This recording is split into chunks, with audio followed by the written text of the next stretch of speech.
Dumela bakulu the nyame tishen is ye muri Zimbabwe nyaya Jameson Timber ne vamwe mayouth vakasungwa yakabvira kupisa paZimbabwe iko zvino zvokuti vanhu vakasvika pakunozara paHigh Court kwanga kusiri kudyiwa rinopisa vachidimanda kuti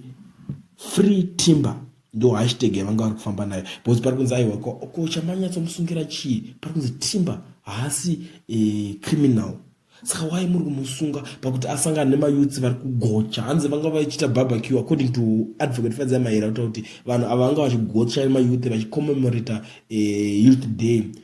from the South Africa chichi and stuff like that ndosaka vanga vagara pasi vachicommemorate that day vanzi vakutotorwa vakutosungwa saka vanhu vanga vakazara pacourt kwanga kusiri kudyiwa rinopisa but mutongo wazoshiftwa zvawo zvinoitika kuti vanenge vada kunyatsoongorora nyaya yemajudges vanhu chavanenge vakazarira court ndechekuti judge usaite mafanizi panapa tiri kutaura nyaya yekuti justice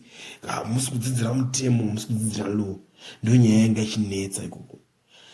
but muri Zimbabwe amen munoona sei nyaya iyi inini ndakaitarisa ndiri kuona kuti Zimbabwe yakutotanga kutoenda pane chimwe chidanho iko zvinezvi because zvinhu zvekuti zvinotityise paZimbabwe zvokuda kubudika muchidemonstrate muchitaura kuti yaso iko zvinezvi pasi nechakati free chichichi zvinhu zvakaita sezvimahashtag zvinhu zvokuti zvinotityise mbijana but iko zvinezvi kwazvakutoenda iko zvinezvi zvaandika picture but amene munoona sei